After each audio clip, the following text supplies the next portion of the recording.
ನಾನು ಒಂದೇನಾರು ನೌಕರಿ ಮಾಡಬೇಕಾದ್ರೆ ಒಂದು ಪಗಾರ ಅಂತಿರ್ತ, ಇಲ್ಲೇನು ಒಂದು 10,000 ಪಗಾರ. ನಮ್ಮ ಬೆಲೆ ಎಷ್ಟು ಅಂದರೆ ಒಂದು ತಿಂಗಳ ಬೆಲೆ 10,000. 10,000 ಏನು?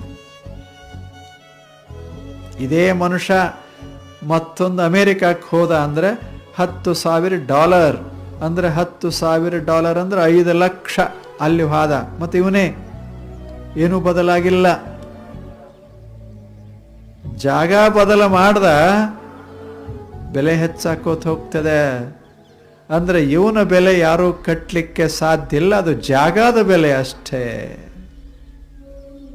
ಹಾಗೆ ನಾವು ನಮ್ಮ ಬೆಲೆ ಇಷ್ಟು ಅಷ್ಟು ಅಂತ ಹೇಳಬಾರದು. ನಮ್ಮ ಬೆಲೆ ಅಮೂಲ್ಯ. ನಮ್ಮ ಹತ್ತಿರ ಬಂದದ್ದೆಲ್ಲವೂ ಬೆಲೆ ಬಾಳಕ್ಕೆ ಶುರುವಾಗ್ತದೆ. ಅಂಥ ಜೀವನ ಇದೆ. ಇದಕ್ಕೇನು ಬೆಲೆ